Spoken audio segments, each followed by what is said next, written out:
नमस्कार नमस्कार भाई लोग। क्या हाल चाल है? बढ़िया है। तो यार सभी लोग का स्वागत है एक बार फिर से हमारे इस प्यारे से और छोटे से चैनल पे। ठीक है। तो जो लोग भी सरकारी नौकरी तैयारी कर रहे हैं और उसमें मैथ पूछा जाता है उस एग्जाम में, और उनको मैथ ने एकदम परेशान कर रखा है कि यार मैथ हमें नहीं समझ में आता है, कैसे सवाल लगते हैं। तो हम इस चैनल पर इन्हीं चीज़ों के बारे में आपसे डिस्कस करेंगे, आपको समझाएंगे कि कैसे आपको कॉन्सेप्ट या सवाल जो भी बिल्कुल सरल भाषा में एकदम आसानी से आपको डिलीवर किया जाए। इतना मैं आपको एक आश्वासन देता हूँ कि अगर आप अच्छे से देखेंगे तो आपको पक्का समझ में आएगा। तो हमारा उद्देश्य क्या रहेगा इस वीडियो के माध्यम से या जो भी हम लेक्चर लेंगे, उद्देश्य ये रहेगा कि पहले हम आपको सवाल दिखाएंगे, उसके हिसाब से कॉन्सेप्ट को समझाएंगे। तो आपको सवाल से आप कंसेप्ट लर्न कर लेंगे, तो उसके बाद जो आप दूसरे सवाल लगाएंगे तो उनको अप्लाई करेंगे। ठीक है। यही हमारा एक मतलब पैटर्न रहेगा सवाल लगाने का। तो पहले मैं सवाल लिखूंगा, उसके बाद उससे जो भी रिलेटेड कंसेप्ट है सवाल पूछे जा सकते हैं उसको मैं समझाऊंगा आपको। अगर मतलब ये समझो कि जिन लोग को एकदम मैथ्स में डर लगता है, दिक्कत आती है मैथ में पढ़ने में, ये जो भी एसएससी हो गई, हाँ, SSC, CGL, SSC, CHSL, MTS, UP police, UPSI और रेलवे के जितने एग्जाम है, ग्रुप डी, एनटीपीसी, ऐसा समझ लो कि जहाँ पर भी अगर मैथ पूछी जाती है जो हमारी गवर्नमेंट एग्जाम में आती है, ठीक है, तो आपको इतना इतना समझ लेना है कि वो लोग इस साल जितने लोग एग्जाम की सरकारी एग्जाम की तैयारी कर रहे हैं वो लोग इस वीडियो को देख सकते हो। ठीक है। तो यार पहली बात तो देखो यार, हम लोग बिल्कुल सेम एज के हैं, तो ठीक है, आप सभी लोग मेरे भाई जैसे हो और हम आपके भाई जैसे हैं। ठीक है। तो क्या करना है, आपको एकदम पेन और पेपर निकाल लेना है, मतलब कॉपी जो भी है आपका ठीक है। उस पर जैसे मैं सवाल लिखूंगा आपको भी अपने साथ साथ उसको लगाने की कोशिश करना है। ठीक है। आप एक बार वीडियो को देखो, मैं गारंटी देता हूँ कि आपको मैथ से डर नहीं लगेगा। और हाँ, हम कॉन्सेप्ट को डिटेल में भी समझेंगे। अगर उस सवाल से संबंधित कोई ट्रिक होगी या कोई ऐसा शॉर्टकट होगा तो उसको भी हम बताएंगे। लेकिन कॉन्सेप्ट को हम डिटेल में भी समझेंगे ताकि अगर कोई सवाल जिसकी ट्रिक ना लगती हो तो उसको भी हम कर ले बाद में। तो ठीक है। तो अगर कोई से शॉर्टकट उसका मिलेगा कि जैसे उसको जल्दी से कर लें तो वो भी आपको हम बताएंगे। यहाँ तक क्लियर? कोई बात दिक्कत? और हाँ, अगर उसके बाद भी अगर कोई आपको दिक्कत समझ में आएगी इस वीडियो में या इस लेक्चर के दौरान, तो कमेंट बॉक्स आपके लिए खुला हुआ है, आप उसमें अपने डाउट पूछ सकते हो और मैं सारे सारे लोग का रिप्लाई करूंगा। ठीक है। तो चलो यार शुरू करते हैं बिना किसी देरी के।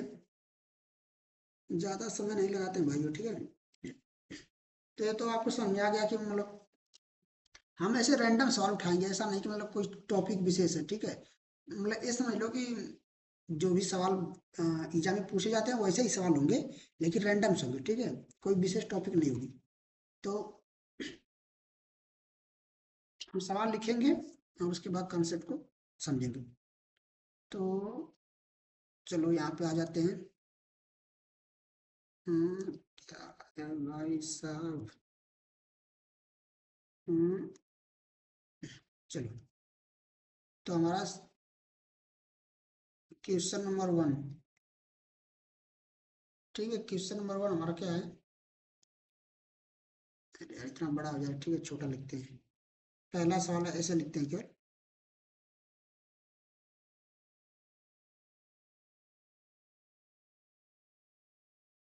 पहला सवाल पहला सवाल हमारा दिया है, और ए की पावर 7 गुणे बी के घाते 8 गुणे सी के पावर 7 बटा के ए के पावर 9 गुणे बी की पावर 5 गुणे सी के पावर 4 का सरलीकृत रूप है। सरलीकृत रूप है। ये हमसे सवाल पूछा है, ठीक है। अब देखो ऑप्शन भी दिया है, लेकिन मैं ऑप्शन में नहीं लिख रहा हूँ, क्योंकि हमें इसे सॉल्व करना है। सरलीकृत रूप का मतलब इसको सॉल्व करना है। आई बात समझ में? तो आप पहले से सॉल्व इसके कंसेप्ट समझते हैं, जितने भी इससे रिलेटेड कंसेप्ट हैं। ठीक है भाई लोग, बढ़िया से समझो यार। देखो ये सवाल, देखो आपको बता दें कि यह घातांक और करड़ी से है, और यह एग्जाम में पूछा हुआ सवाल है। अब मैं यह नहीं बताऊंगा किस एग्जाम में है, जब सवाल को एक बार लगा लेंगे तब आपको समझाएंगे, बता देंगे किस एग्जाम में है, ठीक है। ताकि आप पहले से डर के भाग मत जाओ। देख लो कैसा ये सवाल है। तो यह सवाल घातांक और करड़ी से है।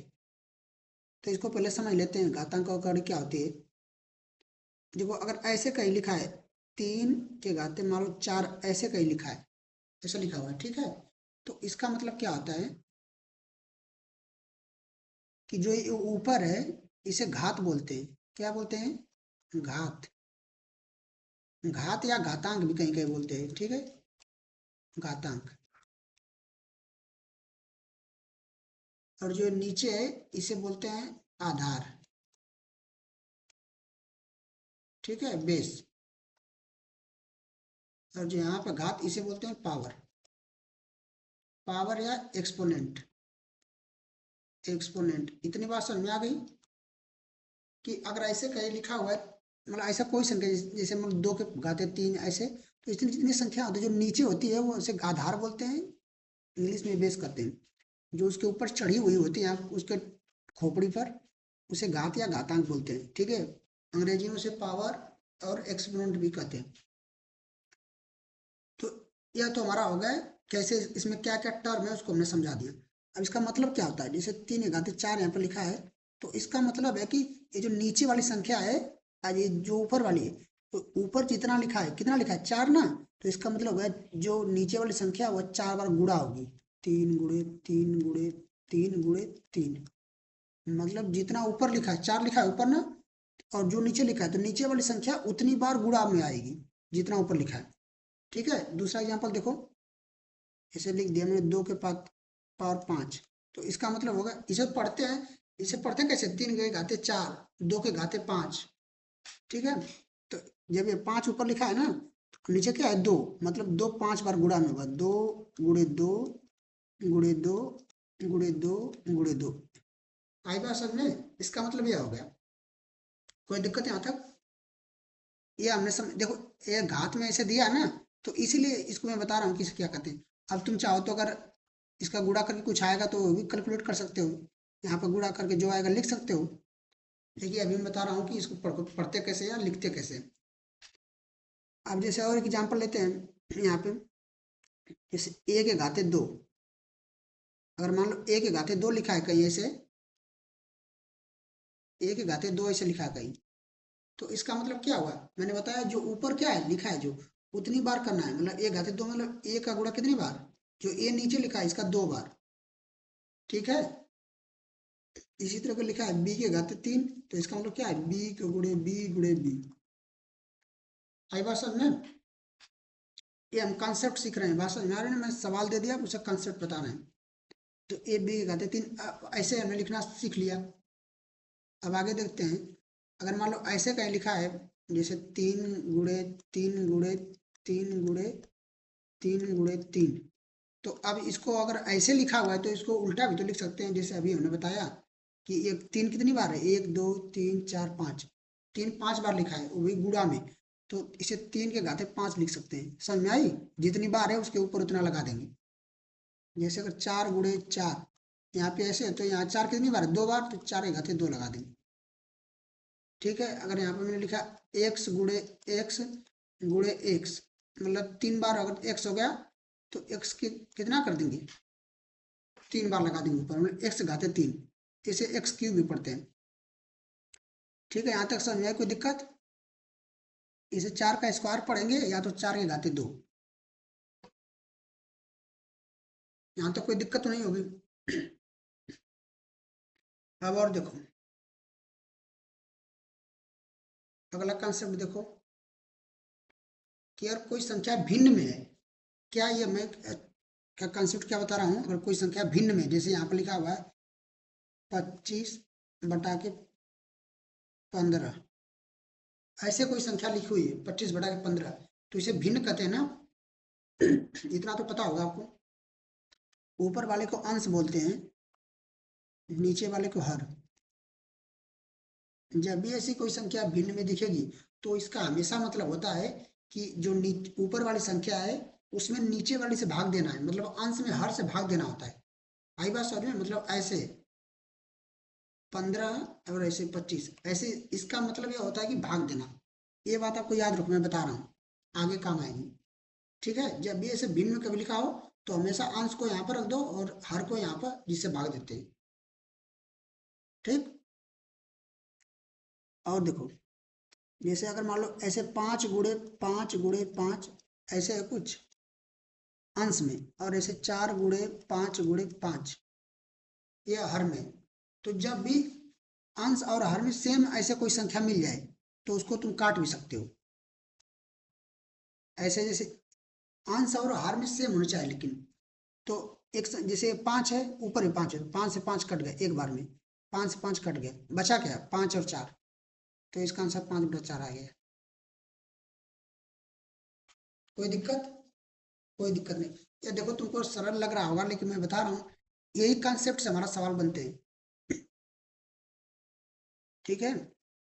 अब देखो, यहाँ पर देखो यार आप लोग, अगर मैं जैसे यहाँ पर 3 के घाते 4 लिख दिया ऊपर, और नीचे क्या लिख दिया? 3 के घाते 2।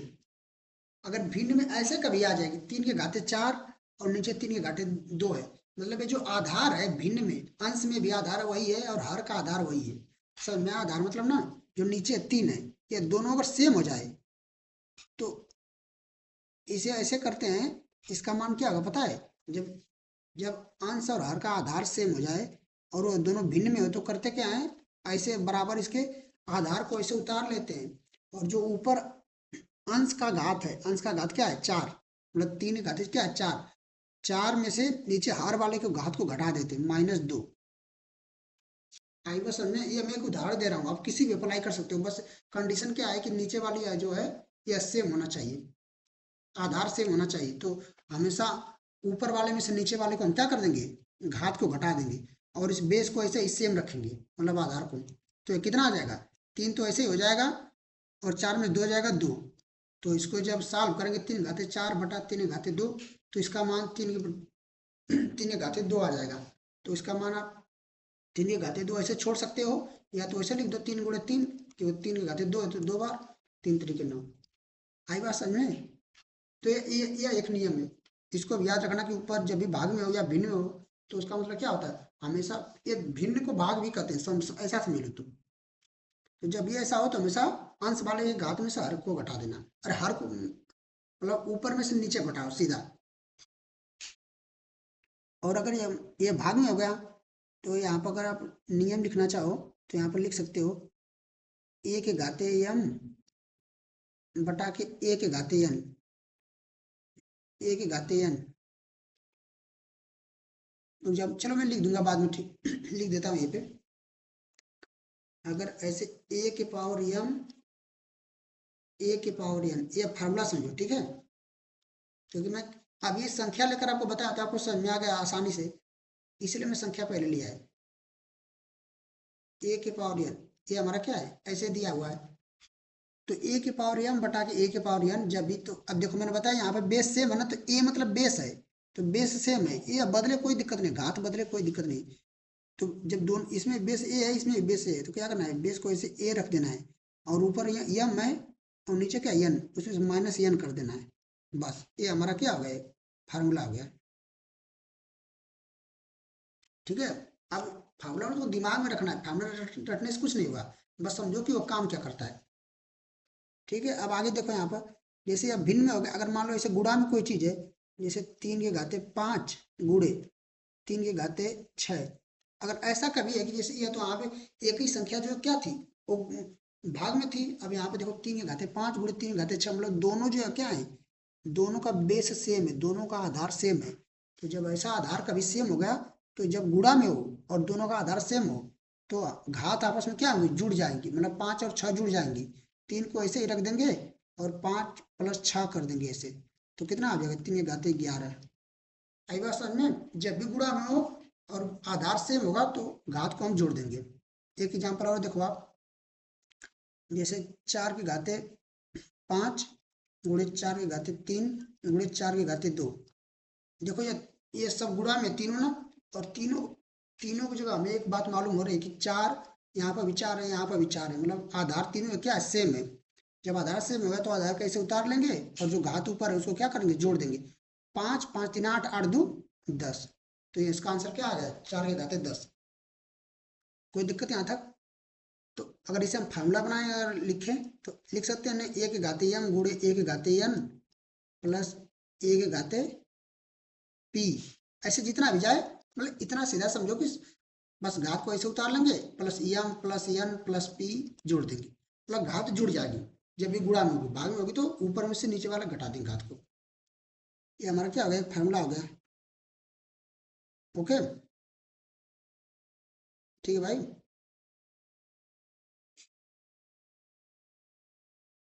अब देखो, ये हमारा एक फार्मूला है, को दो फार्मूले हमको पता चल गए। मतलब फार्मूले रटने से कुछ नहीं होगा, उसको अपने दिमाग में समझो काम क्या करता है। तो ये हमारा भिन्न वाला हो गया और एक गुणा वाला हो गया।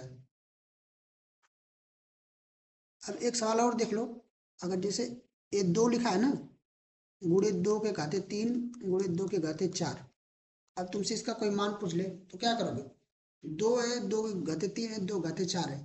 तो देखो इस पे तो कुछ दिख ही नहीं रहा है, और यहाँ पर 2 के घाते 3 है, इसके घाते 4 है। जब यहाँ पर इसके कुछ भी कोई घात नहीं दिख रही है तो उसका मतलब हमेशा होता है कि वहाँ पर एक घात छुपी हुई है, एक। इस बात को हमेशा याद रखना कि कोई संख्या ऐसे 3 है तो इसका मतलब क्या होता है, वहाँ पर 3 के घाते 1 छुपा हुआ है। जैसे कोई संख्या यहाँ पे 5 है तो मतलब यहाँ 5 के घाते क्या हुआ, छुपा हुआ है। मतलब कोई संख्या केवल ऐसे लिखी, उसमें घात नहीं दी गई है तो उसका मतलब वहाँ पर घात 1 है। एक को हम लिखते नहीं है, देखिए हमें पता होना चाहिए। जैसे मैं लिख दिया -6, तो इसका मतलब -6 के घाते क्या है, यहाँ पे 1 है। -8, चाहे तो कोई भी संख्या हो, -8 के घाते 1 छुपा हुआ है। जैसे मैंने यहाँ पे लिख दिया b, तो मतलब b के घाते क्या है, 1 है। आई बात समझ में? तो ये भी आपको पता होना चाहिए। तो अगर इसको आप लिखना चाहें आप तो लिख सकते हो कि a बराबर a के घाते 1। तो अगर आप, अब देखो, अब समझ आ गया ना, ऐसे दिया तो अब क्या कर देंगे। अब तो पता चल गया, यहाँ पर घात है 3, यहाँ पे 4, यहाँ पर नहीं पता था तो नहीं दिया, यहाँ पे 1 है। तो जोड़ दो इन सभी को, 2 यहाँ पर से उतार लेंगे पहले आधार को, फिर जोड़ो इन ऊपर वाले को, जो ऊपर टोपी लगा पे टोपी पे बैठे हैं, खोपड़ी पे चढ़े हुए हैं, इनको जोड़ो। 1 3 4 4 4 8। जोड़ना तो आता होगा यार ना, एकदम क्या बोलूं, ठीक है, इतना तो पता होगा भाई, सॉरी, ठीक है। तो 1 2 घाते 8 हमारा क्या हो गया, आंसर हो गया। जैसे एक तो अपने से करो, 3 के घाते 3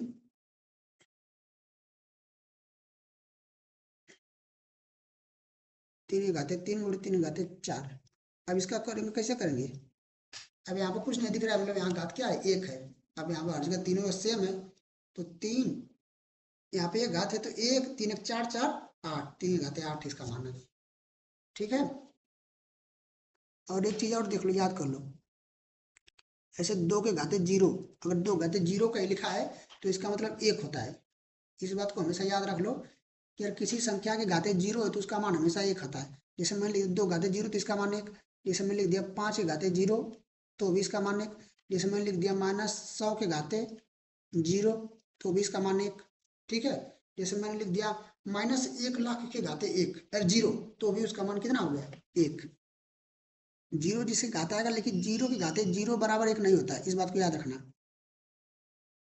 यह चीज वैलिड नहीं है, ठीक है। तो इसको याद रखना, 0 घाते 0 बराबर कभी 1 नहीं होता है। और किस संख्या के 0 होगा तो, जैसे मैं लिख दिया a के घाते 0 बराबर कितना हो जाएगा, 1। -a के घाते 0 बराबर 1। आगे बात समझे, x के घाते 0 बराबर 1। XYZ ऐसे कोई लिखा है, इसके पूरे घाते 0 बराबर दे दिया तो कितना आ जाएगा, 1। आई बात समझ में।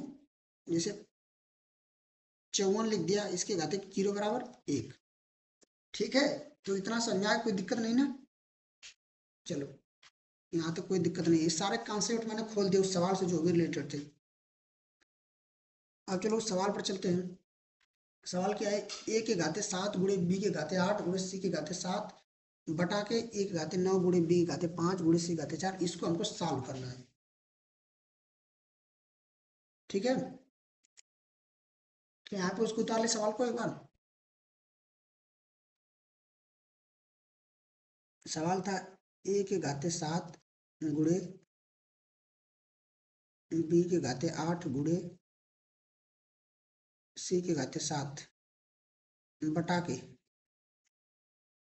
ए के घाते 9 गुणे बी के घाते 5 गुणे सी के घाते 4। यही सवाल था ना? यही था, ठीक है। अब इसको हमको सरलीकृत रूप करना है, मतलब उसको सॉल्व करना है। अब जितने हमने सारे कॉन्सेप्ट लगाए हैं सब यहाँ पर अप्लाई कर दो, आपको एकदम आसानी से आंसर आ जाएगा। क्या आप करना है, अब देखो मैंने बताया था यहाँ ये क्या है, भिन्न है ना, ये बटा है तो मतलब भिन्न है। ऊपर क्या है अंश, नीचे क्या है हर। तो अब जो कहिए अगर तुमको सेम मिल रहा है कुछ कट, अगर भिन्न में है तो मतलब क्या होता है, अगर समान आधार वाली संख्या मिल जाए तो घात क्या होंगी, घट जाएंगी। ठीक है, तो देखो यहाँ पर ए सेम है और नीचे भी यहाँ पर हर में भी सेम है, ए मतलब आधार सेम है। तो अब इसको हम यहाँ पे देखें, ये क्या हो जाएगी, घट जाएगी घात। मतलब क्या हो जाएगा इसका, ए के घाते 7 अंश वाली मतलब ऊपर वाले में से जो घात है नीचे घटाना है, तो -9। नीचे क्या था, घात 9 था। बस, तो हमारा ये कितना आ गया ए के लिए। अभी तो ए के लिए पता है, लेकिन अभी और भी संख्या नहीं, बी और सी बचा है। फिर यहाँ पर गुणा का चिन्ह लगाएंगे क्योंकि यहाँ पर गुणा दिया है। अब देखो फिर यहाँ पे बटा हुआ है ना, बी में 8 है, नीचे क्या है 5 है, बटा है तो मतलब क्या भाग है। तो भाग में जब घात सेम हो, अरे आधार सेम है, बी आधार सेम है, तो हम क्या करना है, घात को घटा देना है अंश में से हर को। तो यहाँ पे बी लिखेंगे क्योंकि आधार तो सेम है, तो बी एक बार उतार लेंगे। फिर 8 माइनस 5, नीचे का 5 है ऊपर काटता, अब सी बचा, तो सी ऊपर भी है सी नीचे भी है, सेम होना चाहिए तभी घटेगा, ये बता दिया। तो अंश वाले जो इसके खोपड़ी पे कितना है 7 है, और इसके खोपड़ी पे क्या है 4 है, -4। बस, सॉल्व कर लो इसको। अब ए घाते 7 -9, तो 7 में से 9 जाएगा, कितना बचेगा, 7 में से 9 जाएगा, 7 में से 9 जाएगा, कितना बचेगा पता है, कितना बचता है, 2 बचेगा, लेकिन माइनस में आएगा। कैसे, देखो जब भी ऐसा सवाल आए कि एक प्लस एक माइनस हो, कैसे, जैसे 7 लिखा है ना, तो 7 क्या है, कोई संख्या कोई चिन्ह है नहीं ना है, तो जब कोई चिन्ह नहीं होता तो मतलब वहाँ प्लस छुपा हुआ है। ठीक है, तो प्लस छुपा है मतलब 7 क्या है प्लस है, और 9 क्या है, ये तो लिखा ही हुआ है माइनस है। तो जब भी एक संख्या प्लस में आ जाए एक माइनस में आ जाए, तो हमेशा याद रखना कि बड़ी में से छोटी संख्या घटा देना है। तो यहाँ पे एक प्लस में एक माइनस में, तो बड़ी संख्या क्या है 9 और छोटी संख्या 7 है, तो घटा देंगे, 9 में 7 जाएगा 2। यहाँ तक कर लिए। उसके बाद हमें देखना है कि चिन्ह कौन सा लगेगा, प्लस का कि माइनस का। तो चिन्ह उस संख्या का लगेगा जो संख्या बड़ी होगी, तो जो बड़ी संख्या उसके आगे जो चिन्ह होगा वही संख्या वही चिन्ह आएगा। तो देखो बड़ी दोनों में से कौन है, 9 है ना, तो 9 का है कौन सा चिन्ह, माइनस का, तो माइनस यहाँ पे आएगा। आई बात समझ में, तो यहाँ पे आ जाएगा ए के घाते -2 गुणे, अब बी के घाते 8 में से 5 जाएगा 3। अब देखो इसको भी घटा के देख लो, वैसे तुमको पता है 8 में से 5 जाएगा 3 आता है, लेकिन जैसे अभी मैंने बताया कि ये माइनस में है और ये किस में है, प्लस में। अभी ने बताया कि कोई संख्या कोई चिन्ह नहीं दिया तो यहाँ प्लस में, तो ये प्लस में है। तो जब एक प्लस एक माइनस में, तो बड़ी में छोटे को घटाना है, तो बड़ी कौन है 8, छोटे क्या है 5, घटा दे कितना आ जाएगा 3। लेकिन चिन्ह किसका आएगा, जो संख्या बड़ी होगी, तो मतलब यहाँ पे प्लस आएगा। तो यहाँ पे तो प्लस लिखो या ना लिखो कोई बात नहीं, मतलब कोई फर्क नहीं पड़ेगा। ठीक है, तो ये +3 आएगा। यहाँ पे भी देखो 8 में से 5 घटाओ 3 ही तो आता है। बात समझ में आई। जब ये सा अभी आगे जो भी कॉन्सेप्ट आएगा मैं समझाते चला जाऊंगा। अब आगे देखो सी को, देखो सी 7 में से 4 जाए क्या बचेगा 3। अब इसको भी इस हिसाब से घटा के देख लो, 7 में से 4, यहाँ पे देखो ये माइनस में है किसमें, प्लस में, एक प्लस एक माइनस में आएगा तो हमेशा क्या करना है, बड़े में से छोटे को घटाना है। बड़ा 7 है छोटा 4 है, घटाएंगे 3 आएगा। लेकिन क्या प्लस में कि माइनस में, कैसे डिसाइड करेंगे, जो संख्या बड़ी होगी उसके आगे जो चिन्ह होगा वही होगा। बड़ी संख्या 7 है, इसके आगे कौन सा चिन्ह है, प्लस का, तो यहाँ पर प्लस आएगा। अब प्लस लिखो +3 लिखो या ऐसे 3 लिखो लिख दो, दोनों बात बराबर है। तो ये हमारा क्या आ गया, आंसर आ गया। आई बात समझ में? तो ये सवाल देखो कितना आसान था, मैंने सारे कॉन्सेप्ट खोल दिया आपके लिए। आई बात समझ में? यहाँ तक कोई दिक्कत? जितने सारे मतलब यहाँ तक कॉन्सेप्ट लगेंगे, मैंने सारे कॉन्सेप्ट आपको बता दिए, एक ही सवाल में इतने कॉन्सेप्ट कैसे यूज होते हैं सारे, ठीक है।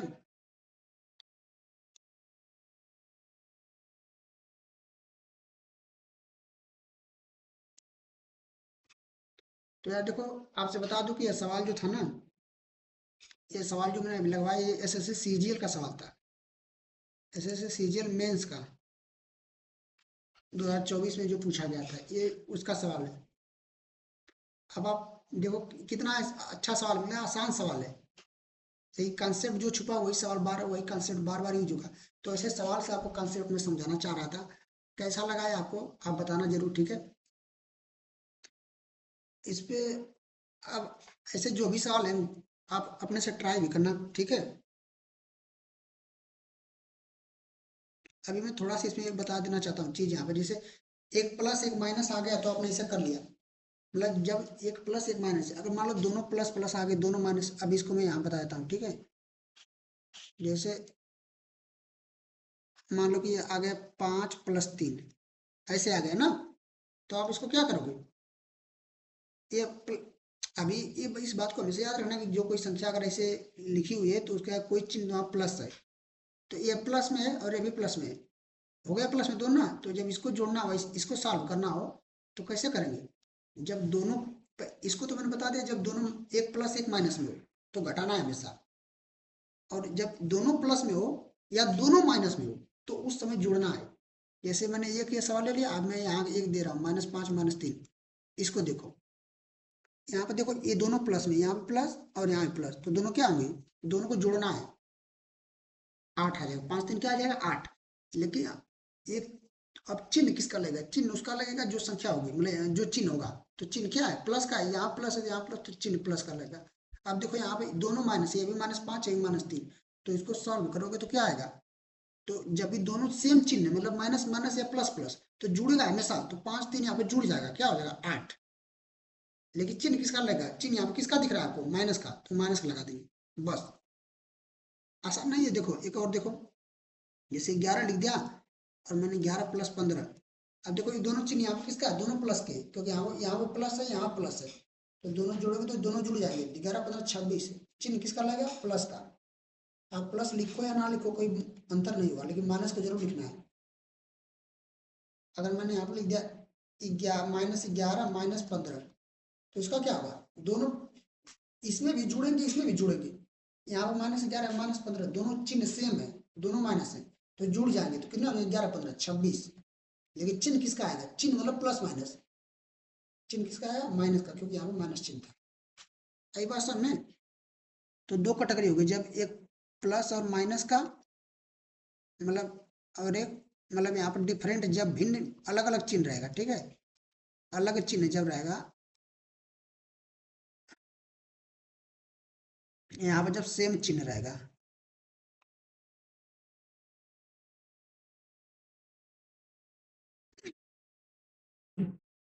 ठीक है। जब अलग चिन्ह रहेगा और सेम चिन्ह रहेगा, तो सेम चिन्ह क्या करना है, जोड़ना है हमेशा, और अलग अलग चिन्ह क्या करना है, घटाना है। सेम चिन्ह का तो कोई दिक्कत नहीं है, हमेशा जोड़ देना है, बस जो चिन्ह होगा वही लगा देना है। और जब अलग चिन्ह होगा तो घटाना है, और चिन्ह उसका लगाएंगे जो संख्या बड़ी होगी, उसके आगे वाला जो चिन्ह लगा हुआ वही हमारा क्या होगा, ठीक है। तो यहाँ तक कोई दिक्कत, कोई दिक्कत नहीं। तो यार देखो, मैं हम एक ही सवाल को रहने देते हैं, लेकिन कॉन्सेप्ट होने से बहुत सीखे।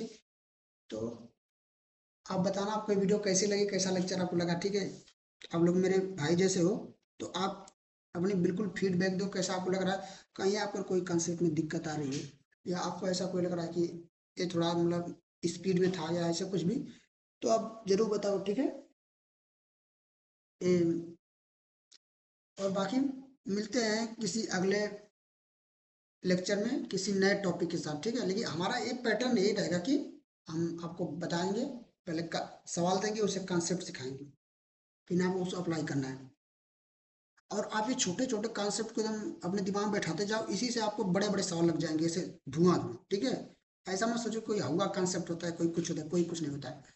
एकदम उड़ा देंगे सवाल को, आपका सारे एग्जाम क्लियर होंगे। आप सवाल लगा कर देख लेना एग्जाम से।